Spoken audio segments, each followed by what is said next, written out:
인도 규제가 이제 풀렸어요. 북촌이. 그래서 이제 뭐 카페로 바뀌고 뭐 전시관으로 바뀌고 이런 이제 오래된 한옥들이 있는데, 그 경사지에 있는 대문이 이렇게 이제 어쨌든 대문은 평편해야 되니까요. 그러니까 이게 경사지에 이렇게 되면은 대문이 높은 쪽이 있고 낮은 쪽이 이제 생겨요. 근데 거기 이제 보통 돌로 만드니까 한옥은. 그래서 이번에 난간 설계할 때 사실 원 목적은 거기서 나오는 사람 떨어지지 말라고 난간을 한 거였는데, 제가 난간할 때 한 되게 많은 사람들을 생각했던 것 같아요. 그래서 좀 한옥마을에 있는 카페고 관광객도 있고, 그게 어쨌든 뭐 스탑에도 올라가고 이러니까 그런 거를 비슷한 고민을 했던 것 같아요. 그렇게 하는 거 맞나요, 교수님? 아유, 틀린 게 어디 있어. 그래서 찾아가려고 하는데 여기 가까운 책에 건축이라고 하는 가능성 1권에 이게 뭐야 151페이지에 뭐 이런 걸 쓸 때 금방 피니까 이게 나와서 그러는데, 우선 뭐 디자이어트 익스프레스가 어려 보이지만 여기 이렇게 썼어요. 사람들은 살아가면서 다른 경험을 하는데 그 경험하는 방식도 다르다. 그런데 다 경험하는 것도 다르고 그 생각하는 방식도 다른데 똑같은 경험을 하려고 같은 장소에 모인다. 예를 들면 식사하려고 식당을 찾는 사람, 널찍한 테이블에 앉는 사람, 창가에 마련된 자리나 비어 기댈 수 있는 자리에 찾아 앉는 사람, 같은 자리에 앉은 사람인데 제각기 자기들만의 이야기를 꽃을 피우면서 함께 식사하는 경우, 식사하는 사람도 이 식당과 함께 있고 뭐 이런 것도 쭉 있잖아요. 이런 것 안에서 뭔가 그 같다라고 하는 생각이죠. 함께 어쨌든 자리를 쓰잖아요. 쓰는 것에서 함께 바라는 게 공통으로 있는 게 뭘까? 그걸 찾으면 좋을 것 같은데. 그래서 아까 그 전망대가 있는 무언가의 휴게소에 자, 한강을 바라보는 뭐 굉장히 좋은 자리가 있다. 뭐 경사졌겠지, 복잡하게. 거기에 어떻게 터를 잡으면 이 뷰를 그냥 360도 말이야, 쫙 한 자리에 앉으면 그냥 다 볼 수 있게, 모든 사람이 앉으면, 그냥 좀 무식한 얘기지만, 어떤 사람은 요만큼 앉고 어떤 사람은 요만큼 앉는 게 아니라 무언가 그 각도 그냥 쫙 벌려가지고 모든 자리에 모두가 다 볼 수 있도록 만들어준다. 오, 그거 괜찮겠구나. 그래가지고 자리도 전부 다 이게 직각으로 하는 게 아니라 일렬로 앉아가지고 하는 방법이 뭔다 하는 거면은, 전망대 올라갔으니까 그 전망대 한강에서 가장 어떤 자리에 앉더라도 많은 뷰를 앉으면 되는 거 아닌가? 어떤 자리는 좋고 어떤 자리는 나쁘고 그러면 안 될 거 아니야. 왜냐하면 거기 올라간 사람은 좋은 뷰를 보러 간 거니까. 그래가지고 그 자리에 앉아서 사람하고 주어진 시간 속에서 같이 보는 거를 하고 싶다라고 하는 거 외에 더 좋은 게 있을까? 그러고 나왔는데 밖에 나가다 보니까 밖에도 그게 있더라. 라든지 옥상에 올라갔더니 옥상에 되겠더라. 이게 하나만 아까 저기 최프리스 얘기인 것처럼 카페 들어가도 그렇고 밖에 나도 테라스에도 그렇고 옥상에 올라갔더니 그냥 전망이 그냥 쫙쫙 펴지는 걸로 있다 그러면 하겠다. 그럼 배치가 어떻게 될까? 직선이 아니라 아예 그냥 Y자로 쫙 구부려가지고 어떻게 뭐 할까? 뭐 이런 생각이 나면서 오르락내리락 하는 이게 기복 있잖아요. 잘 모르겠지만 아무튼 그 펀터를 잘 이용해가지고 그 뷰가 이렇게 막 그때마다 전개가 되도록 만든다. 그러면 당선되지 않을까? 그게 바람 아닌가? 뭐 그게 뭐 꼭 바람이라고 칸에게 빗대서 이 얘기를 안 하더라도 우리가 얼마인지 알 수 있는데 거기에 직접적인 어떤 그 접점이 뭐냐 그러면 모두가 함께 한다는 거지. 왜냐하면 거기에 온 사람들은 그 자리에 함께 쓰는 거잖아. 함께 쓰는 사람들이 동등해야지. 근데 우리 설계 잘못하면 어떤 자리는 명당이 되는데 어떤 사람은 저 시커먼 데 가면은 실망할 거 아니야. 아니면 그게 어렵다고 한다면은 한쪽은 뭐 강을 보게 한다면 다른 쪽은 무슨 뭐 나무를 많이 보게 한다든지 뭔가 대의로 할 수 있는 게 뭐가 있다든. 맨날 강만 쳐다보고 있어도 비 온 날 쓸쓸할 거 아니야. 비 온 날 쓸쓸하잖아, 강물 바라보는 게. 그러면 또 때가 달라지면 또 다른 쪽도 보여가지고 계절에 따라서 좀 달리한다든가 뭐 이런 생각을 하게 되면 그게 디자이어 아닌가? 그거를 내가 표현하고 싶다 하면 그게 디자이어 익스프레스, 그게 작가 아닌가? 예전에 교수님 번역하신 책, 그 루이스 칸 학생들과의 대화 책을 읽고 나서 그 케네스 프랭턴의 현대건축 비판적 역사에 칸 나온 부분만 읽었는데 인상적인 이름이 엔초 프라텔리라는 사람이 칸에 대해서 딱 설명한 게 인상 깊었어요. 그러니까 소비경제 세상에서 영원을 위해 짓기를 목표로 삼은 칸을 표현을 했더라고요. 그러니까 당시 때 이제 미국 이 뉴딜이 이제 거의 끝나고 자본이 이제 득세를 시작하기 하는 시점에서 영원을 짓겠다라고 목표를 삼았던 칸이라고 표현을 해서 교수님 혹시 이 지금 비평에 대해서는 어떻게 생각하시나요? 그러니까 아까 소크 연구소를 이렇게 보면 네. 이게 영혼을 짓는 거지. 이거는 정말 칸이라는 개인만이 할 수 있는 거라고. 그러면 이런 생각을 가진 사람만이 칸의 이야기를 들어야 되느냐? 난 그렇지 않다 본다 이거예요. 이렇게 생각하는 사람도 잘못 써 있는데 이게 안 낫겠다는 사람은 그러면 꽝이냐? 그게 아니고 나는 오히려 아까 어록이라든가 말이 가지고 있는 범위가 상당히 넓고 흥미거리고 그게 현대 건축에도 계속 지속되고 더 해야 될 것이 많다고 생각하는 이유는 지금과 같이 이렇게 아주 이게 70년대에 이루어진 명작이잖아요. 영원이잖아요. 그러니까 그 비평가는 이걸 보고 했는지 모르겠는데 이거는 70몇 년으로 끝난 거라고.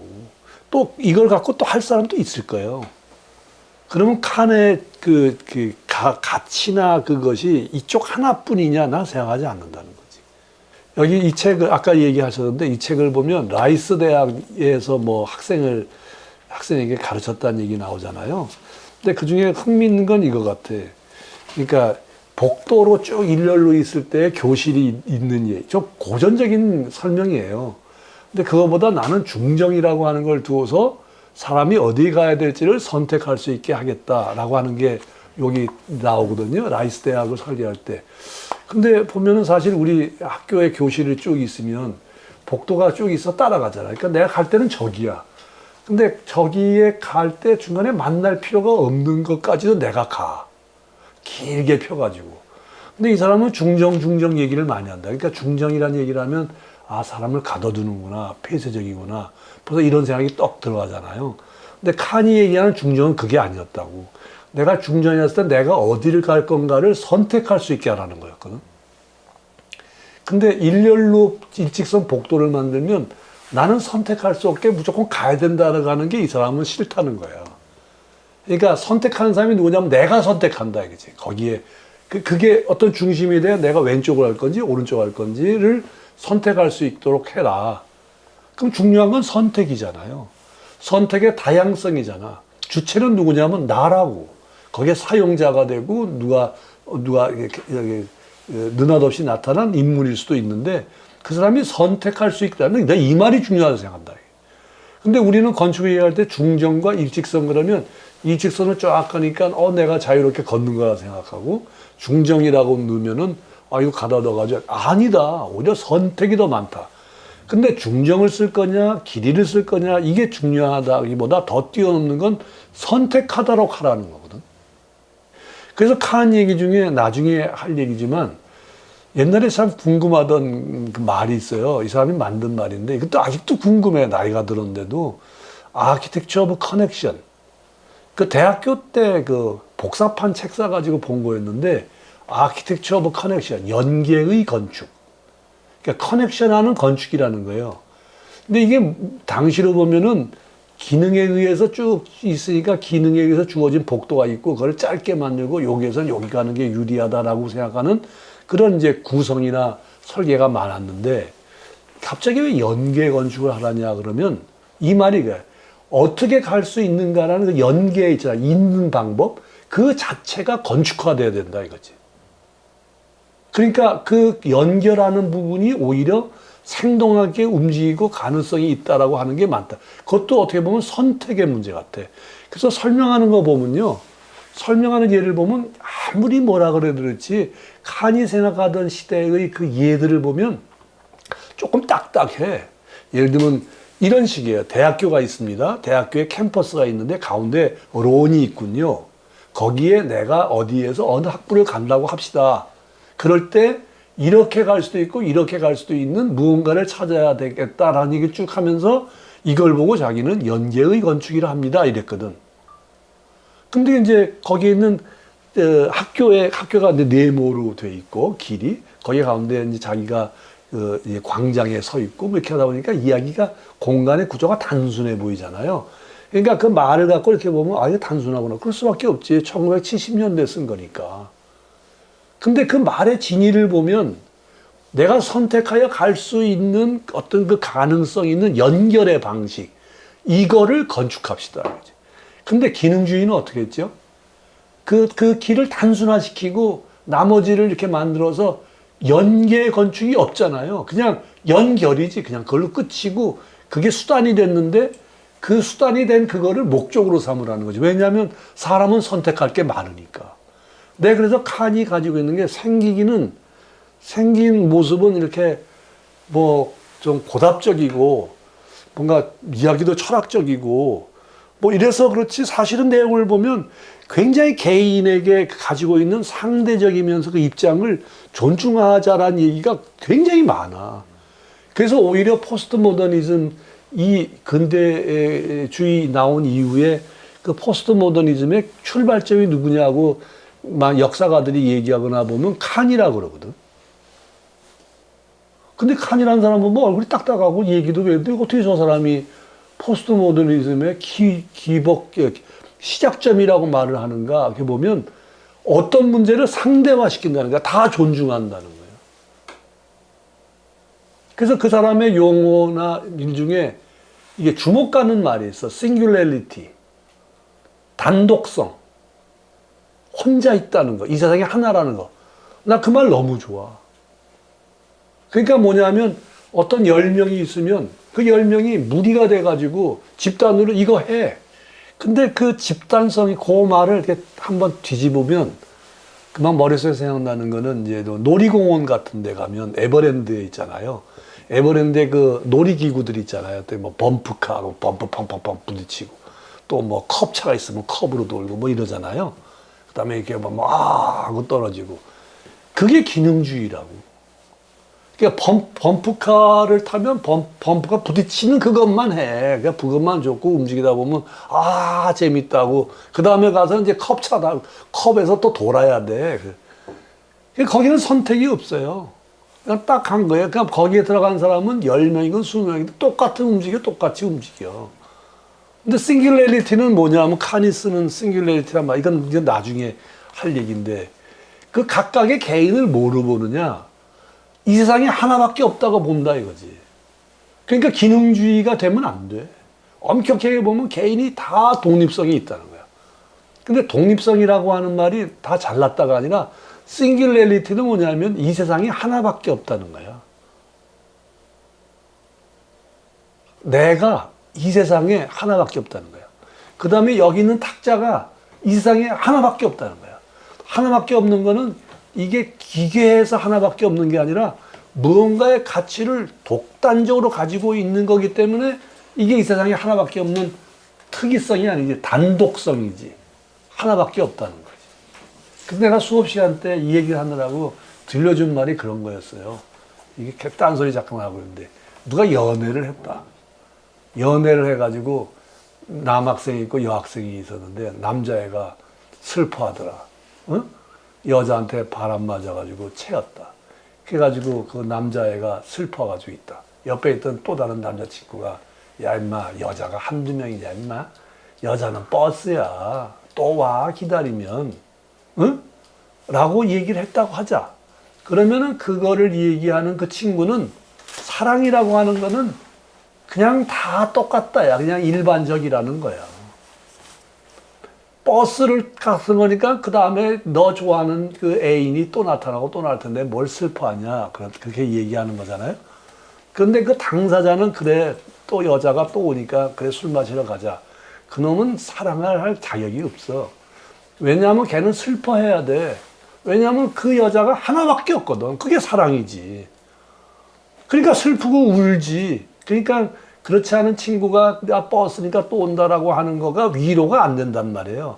위로가 안 되는 이유가 뭐냐면 그 여자는 하나밖에, 뭐 여자 남자 거꾸로 또 마찬가지라고. 근데 그 눈으로 바라보면 나무가 한 그루 있다. 저 나무는 베도 된다. 그게 아니라 저 나무는 이 세상에 하나밖에 없다라고 하는 가치를 가졌을 것이다고 일단 보고 바라보는 것하고 다르다 이거지. 토목은요, 재료가 한 개예요. 토목은 콘크리트로 떠가지고 도로하고 다리를 만든다 그러면 콘크리트 한 재료를 써지. 거기 두 개, 세 개 들어갔다 다리 안 돼. 재료는, 건축의 재료는 무지하게 많어. 요거 집어넣고 저거 집어넣고 슬란트 집어넣고 뭐 집어넣고. 건축하고 토목하고 다른 점이 뭐냐, 건축은 재료가 무지 많다는 거야. 그 재료는 모두 싱귤레리티라고. 근데 그렇게 한다는 점에서 건축을 이루고 있는 여러 사물들, 자리들 이런 건데, 아, 나무가 제일 건축가 될 때 제일 저 자격이 없는 게 입학 시험 때 만에 물어봤는데, 나무가 있다. 나무를 어떻게 할 거냐? 베겠습니다. 그럼 떨어져야지. 벨 건지 말 건지 궁리해가지고 그게 싱귤레리티가 있는지 없는지를 검토해보고 해보겠습니다. 그게 건축가지. 그럼 싱귤레리티는 나무한테만 해당되느냐? 사람한테 해당되고 공간한테 해당되고 거기에 사용하는 사람이 있고, 사용하는 사람이 나만이 아니라 그 다음 사람도 올 테고 이런 거잖아요. 아까 켈의 얘기가 마찬가지야. 왜 싱귤레리티, 그게 왜 사람에게 감동인가 뭔가 희망이 되고 뭐가 되느냐? 이 세상에 그 지역에 사는 사람이 우리밖에 없고 우리는 가치가 있다는 거야. 가치가 있는데 뭘 보고 그냥 허공을 대고 가치가 있다 얘기하지 않고, 진흙을 이어서 그거를 건물을 쓰고 거기에 모여서 우리가 교육을 받고 바람이 잘 서늘한 곳에서 비록 서양에 뭐 에어컨이 들어오고 이런 건 아니지만 우리가 가질 수 있는 뭔가가 있다라고 했을 때 그 싱귤레리티를 느낄 적에 힘이 되고 희망이 돼서 나타나는 거라고. 건축은 그 힘이 있다니까. 그러니까 싱귤레리티가 무지 중요한데 칸이 얘기하는 게 그거라고. 싱귤레리티는 다양성이라 그랬으니까 너도 좋고 다 좋고, 뭐 내가 상대적이라 그랬으니까 너무 이거를 뭐 너도 좋고 나도 좋고 다 좋다 이런 식으로 얘기할까 봐서 내가 하는 얘기인데, 싱귤레리티를 각자 존중하는 입장에서의 얘기야. 그러니까 싱귤레리티 하니까 방이 중요하지. 여기 지금 방, 그 다음에 나오는 게 방이거든요. 방.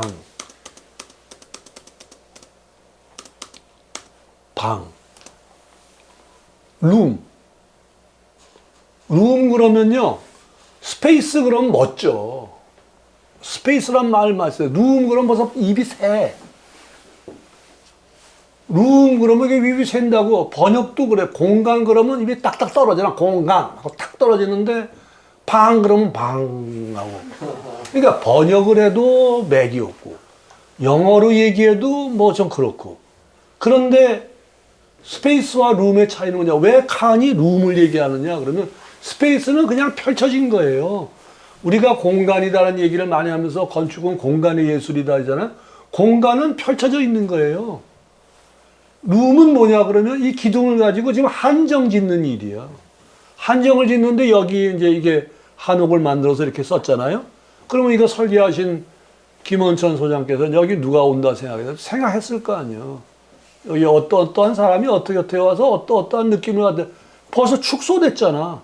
축소된 그 얘기는 여기 오는 사람에게 특별하거나 하나밖에 없는 무언가의 가치를 주거나 체험을 줘가지고 이걸 좋게 만들어야지 라고 생각하는 쪽으로 갔으니까 된 거지. 그러니까 이거는 스페이스가 아니지 룸이지. 룸이라고 하는 게 그게, 그러니까 딴 데서는 룸 안 한다니까. 물리학, 수학 뭐 이런 데서 안 해요. 건축만 해. 근데 건축하는 사람이 룸 그랬는데 재미가 없대. 안 한대. 아니라고 이해하고 있는 이 함의가 굉장히 중요하고 인간의 뭔가를 나타내 싱귤레리티를 설명하는 말이거든. 한옥에 무슨 방이 있다. 기둥에 의해서 만들어진다. 한 칸짜리 방이다. 한 칸짜리 방이 그냥 가만히 있어요? 창문을 열면 햇빛이 들어오고 그게 한 개의 방이 요만한데 이따만한 100평짜리 방이냐고. 100평짜리 방에는 사람이 들어가도 바깥쪽에 비가 내리지 눈이 내리지 몰라. 근데 한옥에 요 한 칸방이라고 하는 거를 너무 우리나라 걸 가지고 이렇게 과장을 해서 얘기하는 거가 아니도록 들리길 바라는데, 그 한 칸짜리 방이 뭐냐? 가만히 들어다보면 바깥쪽에 나무, 풀, 뭐 공기, 뭐가 딱 밀착되어 있는 크기야. 그러니까 공간이 아니야. 공간이라는 말이 있으면 방이란 말을 아예 사전에서 지워. 그러니까 방의 원형이 어디냐? 한옥에 있는 요 한 칸짜리 방이 가지고 있는 여러 사람의 생각과 그 현상이라고 하는 것이 이게 얽혀 있는 아주 이상한 그 크기를 가지고 있는 뭐 공간의 단위라 할까? 뭔가 이렇게 된다 이거지. 그럼 그 얘기를 왜 하냐? 싱귤레리티다 이거지. 그쪽에 접하는데 뭐 그렇지 않은 예도 많을 거예요. 예를 들면 뭐 컨벤션 센터를 져가지고 한 5천 명 모여야 된다. 거기서 방에 그냥 그거는 내가 보기에는 뭐 조금 다루기가 어려울 거야 그거는. 근데 그 예보다는 오히려 작게 쓰이는 예들이 훨씬 사람이 살아가는데 많기 때문에 컨벤션 센터일 때는 어떡합니까? 라고 얘기해서 괜히 딴지 걸지 말고 그건 그 일이고 중요한 거는 중요하다고 봐야 돼요. 건축이 무슨 엄밀과학이 아니잖아. 실천할 가능성이 많다 그러면 거기에 애써야 되는 건데, 그 애쓰면 몇 가지만 하고 끝낼게. 질문을 잘 안 하시. 한 질문만 더 받고 할까? 그럼 그거를 왜 하느냐? 다시 얘기하지만 철학적인 얘기가 아니라고. 이게 사회를 어떻게 바꿀 거냐라고 하는 힘을 가질 수 있기 때문에 그걸로 가질 수 있기 때문에 그걸 공부하는 거지. 그거는 관계없고 나 혼자 이렇게 뭐 해가지고 혼자 사념에 사로잡혀가지고 멋있는 거 해보자. 그래서 한번 하자. 이런 얘기가 아니다 이 말이에요. 싱귤레리티는 커뮤니티는 뭐 이렇게 어려운 말 할 거 없어. 이와 동등한 자기의 언어와 생각을 구현하면 되는 거지. 자기의 생각이 없으면요 자꾸만 그 단어가 나와요. 자기가 생각이 거기에 딱 묵혀 있으면 그 단어 안 써도 돼. 뭐 내가 어떤 나이 들어서 이상하지만 젊은 사람이 연애 걸고 사랑한다 그러면 거기서 사랑이란 무엇이며 플라톤이 뭐라고 얘기했으며 사랑의 어원은 무엇이며 그 얘기해가지고 연애한 사람이 어디 있냐? 부들켜 앉지 그냥. 그렇잖아. 근데 이제 그거를 객관적으로 보는 사람은 그걸 사랑이라 하며 하며 이렇게 할지 모르지만 그 공부를 왜 하냐? 공부를 해서 그 단어를 쓰라는 게 아니야. 그 단어와 생각이 있으면 그거를 내 걸로 어떻게 이거를 잘 만들어서 그 단어를 쓰지 않고도 얼마든지 쉬운 그 어떤 예나 사례나 그걸 갖고 내가 만들고 설득할 수 있는 힘을 내가 키우냐. 그게 건축 공부하는 거지. 그러니까 칸 공부해서 어렵다. 어렵지. 어려운 거 배워서 누가 어려운 말 하래? 어려운 말 배워서 쉽게 쓰시라고. 그러니까 나는 대학교 2학년 때보다 지금 발전이 많이 된 거야. 까내는. 옛날에는 뭔 소리인지 처음에 내가 승효상 씨하고 2학년 때 얘기를 왜 했느냐. 그때는 모르고도 그 말을 했어요. 단어로는 똑같아. 단어로는 폼 앤드 디자인이나 똑같이 말했어. 그러나 그때는 하나도 모르고 얘기했을 때니까 말이 어려워 보이고 괜히 이렇게 아주 의시되고 어디다가 있으면 아주 폼 잡느라 쓰고. 그러니까 우리나라의 건축을 생각하나 무슨 이론이다 이럴 때 전부 다 이제까지 전도하면 폼 잡는데 자기하고 관계가 없는데 잠깐 그럴싸하고 요까지는 그럴싸하고 그 다음에 딴짓 하는데 요렇게 해가지고 하는 것이 오랫동안 어른들로부터 이어져 왔기 때문에 그 어른들이나 선배가 한 번도 실천한 것을 별로 보질 못했고 실효성이 별로 없고 들고 나가도 또 자기보다 위인 사람이 또 행정도 보고 뭐도 보고 이러니까 이게 뭐가 안 되니까 그거 필요 없다 생각한다. 천만의 말씀. 이렇게 인구가 많고 조밀하고 생각이 많을수록 이런 생각을 많이 하는 젊은 사람들이 앞으로 이기지. 인터넷에서 나와가지고 조회수 10만인 거 똑같이 5분, 10분 들은 거 보고 좋다고 그 듣고 있는 사람 절대 못한다. 물론 같이 해거릴 수는 있겠다. 같이 젊은 사람이라 그래서 이야기를 통하고 그럴 수는 있겠다. 그러나 그가 어떤 문제를 해결해 주지 않는다. 사회의 해결자가 되려고 건축가가 된 거 아니냐. 뭐 이거 하느라고 뭐 사업자를 해가지고 뭐 한다고. 그렇게 한다면야 모여서 이거 얘기할 것도 없고 이 시간에 딴 거 하면 돈 잘 벌 수 있을 텐데 뭐하러 하냐 이거야. 그렇지만 내가 디자이어 투 익스프레스, 나는 그렇게 표현하면 살고 싶지 않다. 나는 내 거로 살고 싶고 나는 싱귤러리티라는 인간이 있다. 그러니까 아주 골치 아프다고 생각하는데 그거 어렵지 않을 것 같은데. 그리고 이렇게까지 쉽게 얘기해 줬으면 공합돼야지 몇십 년 압축해 준 건데 뭐 당신이 뭐 얘기 뭐 다 못하니까 왜 100은 얘기 못하고 90까지밖에 얘기 못하냐 80까지. 그러니까 당신은 20, 10이 부족하니까 믿을 수가 없다. 이러지 말아라 이거지. 그래도 50, 60은 땡겨줬잖아. 그럼 나머지는 알아서 하시라고. 꼬르비제나 이런 사람, 내 생각에, 내 개인적인 나의 의견은 취향이 그래서 그런지 모르지만 그 사람들은 좀 교만한 것 같아. 칸은 겸손한 것 같아. 왠지 모르게 만나지는 않았지만 그런 것 같아. 그게 차이가 있는 것 같아. 그래서 이제 그 건축주가 어떻게 했느냐, 사부아 주택도 살펴봤고, 또 칸이 설계한 무슨 피셔 주택도 보니까 건축주에 대한 건축가의 태도가 누가 오르냐, 칸이 훌륭한 것 같아. 알바알토가 훌륭한 것 같아.